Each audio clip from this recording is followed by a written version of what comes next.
Nathalie Rodil Paolucci, bonjour. Bonjour Pascal et merci pour ton accueil. Mais merci à toi et puis tu vas nous ouvrir une porte. Alors je te laisse te présenter tranquillement comme tu veux, Ok. en prenant le temps, comme je dis toujours, que tu souhaites. D'accord, merci. Alors, bien évidemment, il y a un contexte. Alors, je vais me présenter en fonction du contexte, plus ou moins, parce que ce contexte-là, en ce qui me concerne, il est ouvert. Il est ouvert. Alors, euh, donc, je vais retracer un peu mon parcours qui m'a amené à l'analyse existentielle. Je dis l'analyse existentielle, on pourra tout à l'heure peut-être voir que la Dasein-analyse, la phénoménologie, c'est plus la phénoménologie sur laquelle je pourrais peut-être dire quelques mots. Le mouvement, où là, il y a du buto. La pratique philosophique, puisque j'ai suivi un enseignement en philosophie en France et en Italie, et, euh, et bien évidemment la pratique de l'hypnose, qui m'est tombée dessus d'une certaine manière. Donc j'ai commencé mon cheminement existentiel, pourrait-on dire, par ouvrir un jour un livre sur l'art. Et là, il s'est passé quelque chose d'important pour moi. J'ai acheté un livre, un deuxième, un troisième. J'ai commencé à peindre, à dessiner. Et puis, j'ai fait des copies de maîtres d'art, des copies de maîtres. Attention, quand je dis copies, elles avaient toujours, on va dire, il y avait quand même quelque chose qui pouvait, qui me ressemblait. Je suis pas du tout loin d'être une faussaire. J'ai fait de la décoration, j'ai fabriqué des bijoux fantaisie. À une époque, j'en vendais un peu partout, presque dans le monde, aux États-Unis, au Japon, etc. J'ai commencé par, j'ai travaillé aussi dans le monde du vitrail. Bien. Et j'ai toujours été partagée entre les deux mondes, c'est-à-dire celui de l'intellect, du cogito, et puis celui du mouvement. Le mouvement, il a la question du buto qui, à un moment donné, depuis 5 ans, m'intéresse. Donc, j'ai commencé par l'art, et puis, petit à petit, quelques lectures dont m'ont sauvé la vie. Je pourrais presque dire, il y a plusieurs choses qui m'ont sauvé la vie. L'Ecclésiaste. L'Ecclésiaste qui remettait en question, on va dire, les certitudes que l'on peut avoir sur soi, sur le monde, sur les constructions, et rien de nouveau sous le soleil. Tout est fumé, rien que fumé. Il y a une traduction qui me plaît en italien. Tout est fumé, rien que fumé, et le vent a soif de fumée. Ça m'a fait du bien. C'est-à-dire que finalement, je pouvais aussi vivre ma vie de manière plus calme, plus sereine, car j'étais pas très très sereine d'une certaine manière. Les lectures de Nietzsche aussi m'ont vivement intéressée. Humain trop humain 1, Humain trop humain 2. J'étais assez jeune et j'y comprenais pas grand-chose, mais ces lectures-là me faisaient beaucoup beaucoup de bien. Puis, j'ai commencé mes études en philosophie. Alors, c'était un cursus particulier, philosophie, esthétique et poétique, avec des professeurs, des enseignants qui enseignaient aussi l'italien. Un cursus très étrange. Les enseignants d'italien étaient plus des philosophes et des professeurs d'esthétique que d'italien. Donc, à la fin de mes études, j'étais seule.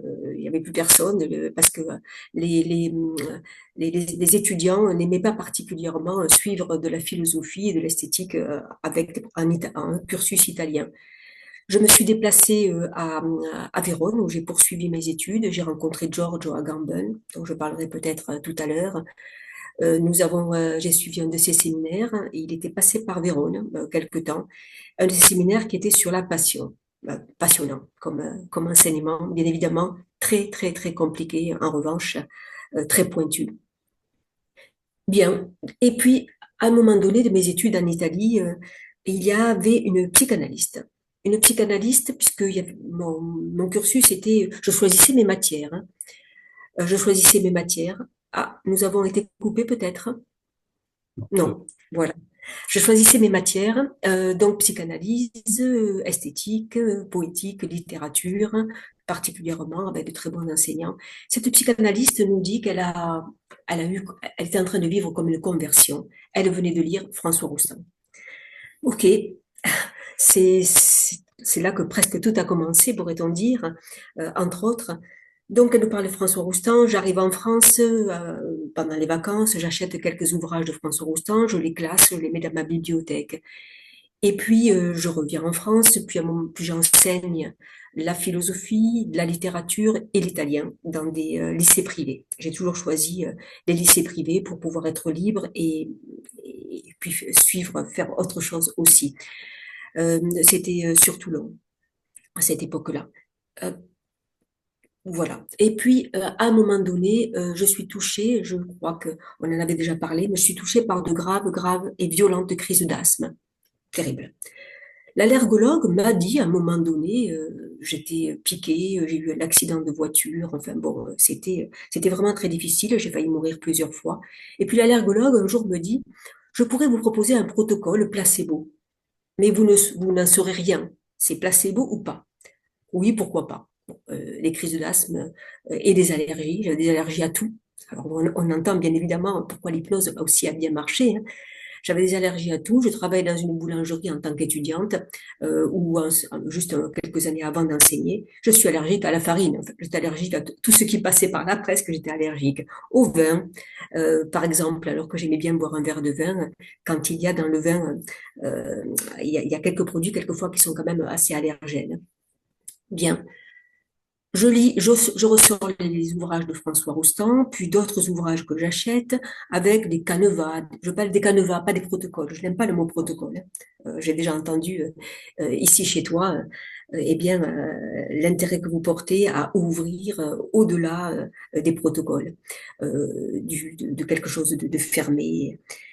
Donc, je lis ces ouvrages, j'en fais quelque chose et je décide de m'enfermer dans mon petit studio pendant 4 jours, de faire de l'auto-hypnose. J'ai pas particulièrement envie de voir un médecin ou un thérapeute. Je mets en place un rituel, car j'avais cru comprendre qu'il fallait préparer. Il fallait préparer. Et on l'entend bien quand on travaille, en tout cas, quand on reçoit quelqu'un, je prépare. Il y a une alliance thérapeutique, ne serait-ce que cela. Je mets en place un rituel, je change de vêtements, et puis je me dis 4 jours non-stop. J'avais ce qu'il fallait pour m'alimenter et tout. J'ai travaillé à l'époque les lévitations de main, Milton Erickson, bien évidemment, je venais de lire Milton Erickson, et puis sans arrêt les lévitations de main pour me prouver à moi-même que je rentrais dans cet état particulier. Effectivement, quelquefois je doutais, quelquefois cette main se levait, puis à d'autres moments, je rentrais dans des états très très profonds, dont un qui a duré de 4 heures de l'après-midi jusqu'à 4 heures du matin. Très très très profond, d'une profondeur, sommeil profond, euh, on n'en sait rien, c'est assez particulier. 4 jours après, j'avais décidé que cette rencontre avec moi-même et l'hypnose s'arrête après 4 jours. Je respirais normalement, je n'avais pas eu de crise d'asthme, je n'ai plus jamais eu de crise d'asthme de ma vie, plus jamais.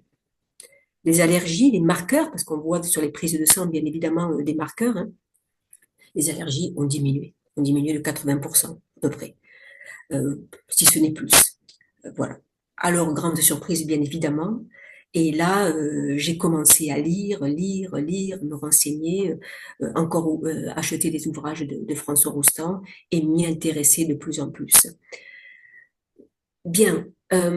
Parallèlement, j'ai suivi aussi un diplôme universitaire de coaching à Angers, qui me semblait assez intéressant. À Angers, c'était un des premiers, ils étaient bien, ils étaient pertinents. Ils proposaient aussi beaucoup de thérapies, dont les thérapies narratives, la gestalt thérapie. C'était intéressant et ça ouvrait. Et puis d'autres encore. Puis j'ai suivi aussi pendant plusieurs années, 5, 6 ans, des séminaires de Daseinsanalyse avec Ado Widiens, Agustin Casalia. Voilà, de la pratique philosophique avec un, un praticien très connu, Oscar Brénifier, et sa femme, Isabelle Millon, très particulier hein, comme personnage, ainsi de suite, hein, avec des lectures et puis l'intégratif. On parlait d'intégratif tout à l'heure. J'ai intégré la phénoménologie, l'analyse existentielle, j'ai intégré un peu de gestalt, un peu d'analyse transactionnelle, du mouvement un peu plus tardivement, de la pratique philosophique bien évidemment, en synergie avec un travail que j'appellerais de l'hypnoanalyse plutôt, ou de l'analyse existentielle en synergie avec l'hypnose. Ça, c'est mon travail actuel. Actuellement, je forme dans un organisme qui s'appelle INFIP, je forme des médecins et infirmiers en psychiatrie depuis des années. Euh, ils appellent l'hypnose comportementale. Intéressant. Alors, bien évidemment, ces psychiatres, la plupart, la majeure partie, attendent des protocoles, attendent absolument des protocoles. Donc, il me faut un certain temps, sachant que c'est une formation de 3 jours, il me faut un certain temps pour faire comprendre qu'on n'est pas que dans le protocole, on est dans la rencontre. Dans la rencontre, dans l'observation, et puis, il n'y a pas que ma grille de lecture qui a de l'importance. Et puis, je forme aussi à l'université de Corté des infirmières dans le cadre d'un DU en cicatrisation. Et j'ai un cabinet. J'ai un cabinet où je propose de la pratique philosophique, des leçons de philosophie à certains adultes, de la philosophie aussi pour les terminales, quelquefois, où je peux les accompagner. Et puis cette pratique particulière d'analyse existentielle, de phénoménologie associée à la maïeutique. Voilà, si tu as besoin que j'explicite un petit peu plus, avec comme méthode donc la phénoménologie, l'herméneutique, pour pouvoir passer à une forme d'interprétation de la part de celui que j'accompagne et pas de moi-même. Bien évidemment avec des processus et quelquefois des propositions pour amener à mettre en place un processus de recherche. Et j'ai donc un cabinet à Ajaccio actuellement. Avant, c'était à Avignon. Là, je me suis resserrée sur Ajaccio. Je crois que c'est tout en ce qui Alors, concerne mon parcours. tu viens de montrer un trajet, en fait, un parcours, plein de rencontres, plein de découvertes et surtout plein de portes. Voilà, plein de portes. Tu as ouvert des portes, tu as commencé par basculer dans l'art. Tu as parlé de l'esthétique et de la philosophie. Je pense que c'est ça, la philosophie, c'est le beau. Et donc, c'est le travail du beau, le beau sous cette forme Bien dont sûr. tu as parlé. Tu as parlé de Nardone, tu as parlé de Roustan, tu as cité d'autres personnes. Aujourd'hui, tu as construit ton univers, c'est ce qui est intéressant, Mm. avec de la rigueur, Oui, parce que finalement tu oui, t'es formé, parce que finalement tu as respecté une approche, et ensuite tu t'en es servi comme tu as souhaité le faire. Probablement aujourd'hui, tu es au plus proche de ce que tu aimes faire, hein. Ça s'entend quand tu le parles, en tout cas, c'est très clair. Je vais te poser quelques questions toutes simples. Dans tout ce que tu as dit, y a-t-il un regard qui t'a marqué dans ton parcours, qu'il soit professionnel ou pas professionnel? Un regard. Mm. Mhm. Un regard, le regard de Riccardo Pineri. Alors, Riccardo Pineri est un enseignant qui actuellement est à la retraite et qui se trouve à Tahiti. Alors, premier jour, première année en Doug, puisqu'à l'époque c'était le Doug, en Doug, cet homme se met à parler et puis il y a dans son regard un regard noir, un regard profond qui, qui m'a subjugué. La voix, alors la voix, je dirais la voix, l'intonation, j'enregistrais tous les cours que j'aurais écoutés. Je réécoutais, je travaillais beaucoup, beaucoup, beaucoup. Ce regard sur moi, cette écoute, sur regard sur moi, car je me mettais devant. Hein. Je voulais pas, je voulais être seule avec lui. Parce que autrement, s'il y a des élèves qui parlent, des élèves qui en Doug, certains élèves ils venaient là, ils savaient pas trop pourquoi. Donc le regard de Riccardo Pineri, qui était un Italien et qui m'a enseigné l'esthétique avec la poétique, Giacomo Leopardi, j'ai été sublimée par ce premier regard, cette première écoute, ce premier enseignement qui m'a apporté très très loin et qui, je pense, m'a apporté plus encore, puisque je ne connaissais pas encore François Roustan, bien évidemment, peut-être plus encore que François Roustan, à ce que je suis actuellement. D'accord. François Rostand, tu l'as rencontré. Oui, j'ai rencontré, j'ai fait quelques interviews où j'ai été jetée dans l'arène et il a fallu que je m'en sorte car c'était un personnage bien particulier. Est-ce que tu as Euh, une parole de François Rostand que tu as envie de donner comme ça, même que tu n'as jamais décrite, que tu n'as jamais dite d'ailleurs? alors, jamais, je crois que J'ai à peu près tout raconté depuis des années, mais quand même, il y en a une qui m'avait marqué lors d'une consultation. Et il avait dit, là où vous êtes, car j'étais dans une école, j'ai fait des écoles de soignants et non soignants, j'ai été acceptée dans de nombreuses écoles, autant soignants que de non soignants. J'ai été formée par aussi par Thierry Melchior. Euh, C'était assez haut en couleur avec ce personnage. Et il m'a dit, là où vous êtes actuellement, vous faites de la PNL et pas de l'hypnose. Ça m'a marqué. Ça m'a vraiment marqué. Et ça correspondait bien évidemment à ce que je pressentais et que je ne voulais pas faire.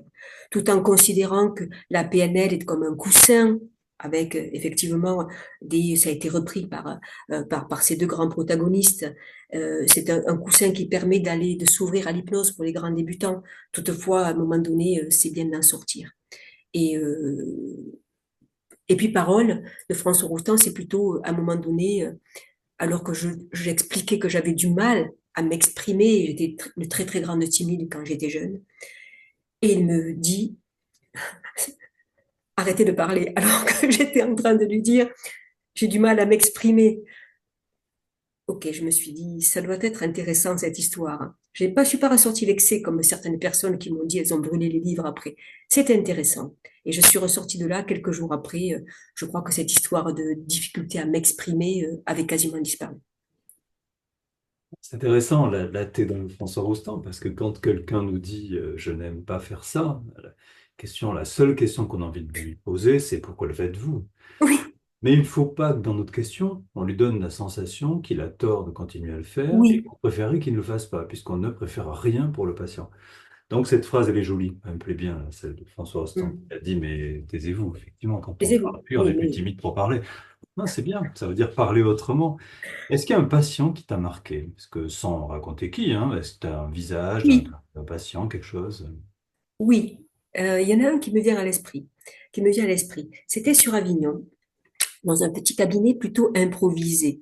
À cette époque-là, au troisième étage, un petit cabinet improvisé. C'était l'épouse de cet homme qui voulait absolument que cet homme vienne en cabinet. Il avait, à chaque naissance, dans la vie, dans sa famille, il tombait malade. À chaque naissance, il tombait malade. Alors, elle l'oblige à venir parce que cette fois-ci, il est paralysé du côté droit. C'est ça, du côté droit. Bien. Alors, il parle très très peu. Il n'a pas envie d'être là. Dans son regard, il y a comme une fuite. C'est pas possible qu'il soit là. En fin de compte, j'entends bien des bénéfices, mais j'ai mal. En fait, j'ai pas très bien travaillé. J'ai pas très bien travaillé. Toutefois, voilà, c'est pour ça que j'en parle parce que c'est bien aussi de faire, voilà, de parler de quand on rate. Bien.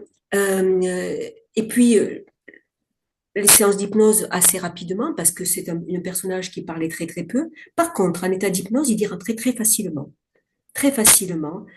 profondément. La voix qui accompagne, un langage artistiquement vague, qui ne lui parlait plus directement, qui ouvrait à tout ce qu'il pouvait avoir envie d'entendre. Et à la fin, cet homme, il se, il s'étire de la droite et de la gauche. Il s'étire. Ok, je lui en fais part. Il tourne la tête, c'est-à-dire qu'il n'a pas envie de l'entendre. Il revient une deuxième fois, je filme. Je filme pour lui montrer. Et puis on arrête la séance, pareil, il s'étire. Il s'étire. Je lui montre la vidéo, il se tourne, il n'est plus jamais revenu. Sa femme m'a appelé d'en bas en disant il ne veut plus revenir. Voilà. C'est-à-dire que je suis allée trop vite, c'est-à-dire que je voulais, moi, ça c'était un défaut de grande débutante. Je voulais arriver à quelque chose, je voulais lui prouver qu'il pouvait, mais il n'était pas prêt. Ça m'a marqué, vraiment marqué. D'accord. Ou tout simplement, c'est lui qui souhaitait autre chose. Aussi, bien sûr. Mhm. Et la Mhm. rencontre ne s'est pas vraiment faite. euh, voilà. Et pourquoi pas? Dans tous Oui, les cas, je trouve que c'est une jolie rencontre que vous avez faite là quand même. fallait Vraiment, passer c'est par pas là. faite, elle s'est bien faite la rencontre. Très bien faite même. Est-ce que tu as une plage qui te vient à l'esprit? Hum, hum, hum, hum. Alors que j'habite en Corse, devant la plage, euh, route des Sanguinaires, avec ces magnifiques paysages, particulièrement le soir, celle qui m'a marqué le plus, qui me vient à l'esprit, c'est une plage de Palavas-les-Flots. On entend que je suis voilà, de l'Hérault. Euh, une plage de Palavas-les-Flots. Ah, il y en a un autre qui me vient à l'esprit, encore mieux. J'étais en Toscane, ou en tout cas plutôt en Toscane, plutôt du côté de la mer. J'avais décidé de me de méditer, de méditer. Et je me suis posée ce jour-là, j'ai pensé à Leibniz, j'avais lu Leibniz, les petites perceptions. Et puis j'ai décidé de méditer et de tout arrêter, d'arrêter mes pensées, d'arrêter mes tracas, et puis de regarder l'eau, de regarder la mer, de regarder les vagues. J'ai encore l'image de ces vagues, de l'eau, des vaguelettes. Je cherchais pas à refaire ce que Leibniz avait proposé dans les petites perceptions, mais en tout cas d'y être vraiment. Cette question d'instant présent, je suis pas si sûre, là, moi, que ça marche pour moi. Mais dans tous les cas, ce jour-là, je m'en souviens. D'accord. Est-ce qu'il y a une sculpture qui t'a marqué? Alors, les sculptures des Balla. Balla, je me rappelle plus son nom. C'est un peintre futuriste. Et à l'époque, les futuristes, les avant-gardes, hein, car on est dans l'époque des avant-gardes où il y a eu la naissance de la danse buto aussi, un peu avant. Pour les futuristes, il fallait mettre du mouvement. En fait, on entend que je suis en train d'entendre, alors que je te parle, que la question du mouvement est importante pour moi, même avant que je m'en rende compte. Et Bâle, Giacomo Bâle, peut-être pas. En tout cas, il fait autant des peintures et des sculptures en mouvement. Alors, ce sont des sculptures très particulières qui ont des décalages. Il y a 3 mains, 4 mains, 5 bras, 6 bras. Euh, et là, c'était à Vérone. J'ai été marquée par cette culture, car quand même, quelque chose d'immobile peut être retraduit en sculpture en mouvement. Ça, ça. Je viens à quelque chose que j'ai fait une expérience. La vitrailliste chez laquelle je travaillais momentanément me dit, vous n'y arriverez jamais. Il faut jamais me dire ça. Ça, si on me dit, vous n'y arriverez pas, je ferai tout pour y arriver. J'ai décidé, c'est pas vraiment du mouvement, mais c'est-à-dire de faire un vitrail avec des verres, des bouteilles, les unes derrière les autres, et c'est-à-dire du verre sur du verre sur du verre sur du verre. Donc quelque chose qui est pas vraiment du mouvement, mais travailler ce qui est presque impossible. Et la sculpture, donc, de quelque chose qui est un matériau immobile, eh bien, il a permis de montrer du mouvement, de l'immobile au mouvement. Je penserais à Aristote si je voulais. Est-ce que tu as un tableau qui te vient à l'esprit? Alors, il y en a plusieurs. Hum, il y en a plusieurs. Celui qui me vient le plus à l'esprit, c'est un tableau de Vermeer. Je ne fais pas d'erreur, Vermeer. Le vue de Delft, Delft, de Vermeer. Ce tableau, alors chaque fois j'ai une histoire, parce que j'ai besoin d'histoire pour aussi pour me rappeler de choses qui m'ont vraiment marqué. J'ai proposé ce tableau durant mon examen de diplôme de coaching à l'université d'Angers. J'étais plutôt impressionnée, se demandait pourquoi j'avais mis un tableau pour commencer à parler de coaching. Alors ce tableau, c'est un petit tableau de la vue de Delft et il y a au milieu un petit pan de mur jaune qu'on voit ou qu'on ne voit pas. Euh, alors qu'on voit ou qu'on ne voit pas, parce que dans la pratique de la phénoménologie, il y a des esquisses, c'est-à-dire que je te vois seulement de face, mais je ne vois pas derrière, je ne vois pas, il y a des choses que je ne vois pas, je te vois par esquisse. On voit ou on ne voit pas. On voit ce qui nous regarde, presque dira Merleau-Ponty. Et puis, il y a dans Proust, reprend dans le 5e tome, La prisonnière, il reprend cette histoire qui m'a impressionnée, qui m'a donné envie d'avoir ce tableau, et je l'ai bien évidemment, vu de Delft. Eh bien, il dit, c'est l'histoire de Bergotte. Bergotte adorait ce tableau. Puis il mange des pommes de terre avant d'aller au musée, il attend à la radio qu'il y a un petit pan de mur jaune. Il dit, c'est pas possible, Je l'ai jamais vu, alors que j'aime ce tableau. Il mange des pommes de terre, il va au musée, il se sent pas très très très bien. Et puis stupéfait, il voit le petit pan de mur jaune qu'il n'avait jamais vu jusqu'ici. Voilà. Et ce tableau-là, je l'ai en tête, je l'ai en image, je le vois. Il m'a vraiment marqué. Euh, Puis il y en a d'autres, hein, il y en a d'autres, hein. Les tableaux de Turner me plaisent énormément. Voilà, Turner, avec ses mouvements, là aussi, je reprends encore le mouvement, décidément, la question du mouvement, des vagues, de ces bateaux qui sont entraînés. Il y en a un, le Téméraire, il est à la fin de sa vie, il est traîné, et puis il a fait la guerre de Trafalgar, et puis il part pour être, on va dire, détruit. Ce tableau-là m'émeut, de Turner. Est-ce qu'il y a une danse qui t'a marqué ou qui te marque, à laquelle tu penses quand on te dit le mot danse? Oui, alors oui, tout à l'heure je parlais de la danse buto, née dans les années 50, années 60. Je la fais pratiquer quelquefois, d'une certaine manière, bien évidemment, en cabinet. Et je pourrais raconter une anecdote. Donc c'est la danse buto. Alors danse, on pourrait dire plutôt le mouvement de la vie ou le mouvement presque intégral de la vie. Dans le sens où, là aussi, il n'y a pas de protocole, il n'y a pas de gestes qui sont définis. J'ai fait la danse classique, il était nécessaire d'avoir des gestes bien codés. Il n'y a pas de code. Il y a transgression de code dans la danse buto. Alors, quelquefois, c'est violent, mais celui avec qui je travaille, un japonais, euh, le nom me reviendra, eh bien, est très doux, est très agréable, est très beau. Dans la danse buto, tous les gestes sont possibles. Donc, s'il y a des gestes que je n'ai pas fait jusqu'à maintenant, car nos gestes sont codés, là, mes gestes, ils sont plutôt codés. Je vais pas faire un geste qui sort de l'ordinaire, c'est pas le moment. Dans tous les cas, c'est une danse thérapeutique. J'ai travaillé un jour avec un aviateur, euh, voilà, d'une grande compagnie. Il avait écumé tous les hypnos qu'il connaissait. Alors là, je me dis, c'est pas la peine que je refasse la même chose. Ils étaient brillants en plus, ces hypnos. Je lui demande de ne pas parler, voilà. Et puis de faire le geste de son mal-être.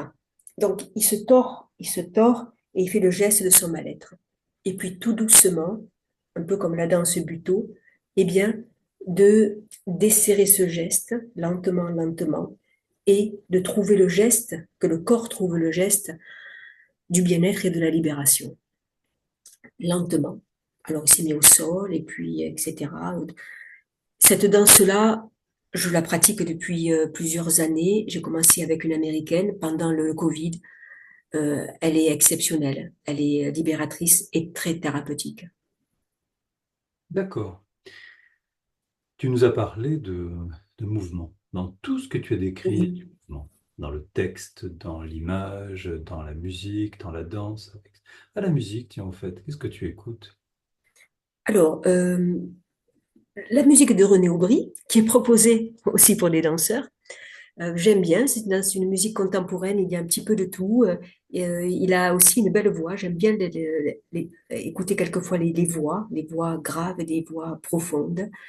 Une musique très intéressante qui met en mouvement, justement, contemporaine, René Aubry. Après, de la musique classique.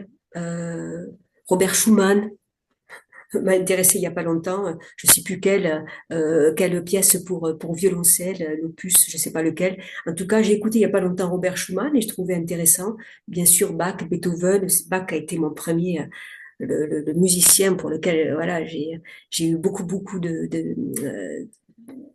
plaisir à écouter. De la musique classique, la musique contemporaine, particulièrement celle qui amène à du mouvement justement, et la musique classique. Alors, René Aubry, c'est amusant que tu aies parlé de lui parce que je l'ai beaucoup écouté, en fait, Ah, étudié dans ce que je faisais. Ce qui est amusant, c'est qu'il ne sait pas écrire la musique telle quelle, il se sert de l'ordinateur. C'est oui, quelqu'un du voyage qui, en oui, fait, amène des voyages. Il amène un oui, disque sur l'équitation, un disque, etc. C'est un générique, d'ailleurs. C'est lui qui avait fait le générique de l'émission de Mireille Dumas, Dans les masques. exactement. On le retrouve dans pas mal de ballets de Caroline Carlson. Oui. Et c'est vrai que dans ce qu'il fait, c'est très libérateur.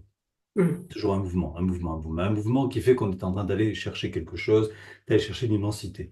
Quand tu parles de Bach, Eddie Lewis me disait que c'était pour lui le meilleur jazzman. Bach, Mm. c'est vrai que ce qui est étonnant, qui est très différent, là, c'est pour le coup de René Bien Aubry. sûr. On est dans une musique qui change tout le temps, qui est très compliqué Oui. d'ailleurs. C'est très compliqué de redémarrer quand on joue un morceau de Bach s'il y a quelque chose qui se passe pas bien au milieu. Donc, tu as réellement une passion pour le mouvement, mais je vais revenir sur une question. Quand tu es présente avec quelqu'un qui vient te voir, qu'il soit patient ou pas patient, et que naturellement il est avec toi, est-ce que la rencontre impose un mouvement qui va être sublimé, ou est-ce que la rencontre va se construire dans le mouvement? Alors, je ne sais pas si je vais bien te répondre ou si j'ai bien compris ta question. Peut-être que tu me la reposeras si j'y réponds pas bien. François Roustan parle de défigé presque. Donc, c'est dans l'entretien, dans cet entretien initial où je fais en sorte qu'il y ait du mouvement du côté d'être décalé. Décalé. Alors, je travaillerai un peu comme Socrate ou dans le Socrate de François Roustan, c'est décaler la personne avec beaucoup plus de délicatesse que François Roustan ou que l'un de nos amis, voilà, Margali, que j'apprécie beaucoup. J'ai ma façon de travailler qui est délicatesse. Toutefois, je fais passer ce qui est important pour que la personne se décale. Alors, se décaler, c'est déjà se mettre en mouvement. C'est déjà se déplacer. Et puis, je fais de temps en temps, on va dire, je parle de temps en temps de François Roustan en expliquant que François Roustan proposait de se mettre à sa place.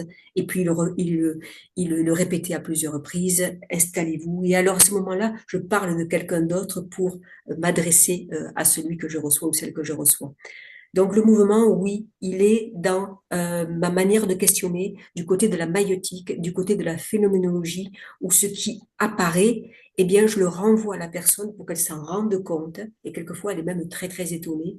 Et tu vois, je viens de faire ce mouvement, c'est que quelquefois, ah bon, je viens de dire 10 fois, euh, 10 fois ce terme-là. J'ai dit, c'est étonnant. Donc, c'est décalé par le mouvement déjà dans l'entretien initial, dans une conversation qui n'est pas vraiment une conversation, hein, qui est un vrai travail d'accompagnement. C'est quand tu dis ça, tu me fais penser à une patiente que j'ai suivie plusieurs années en médecine au départ générale, sans du tout parler d'hypnose, et qui avait trop de poids. Hum. Puis un jour, elle vient me voir, elle avait perdu 12 à 15 kilos.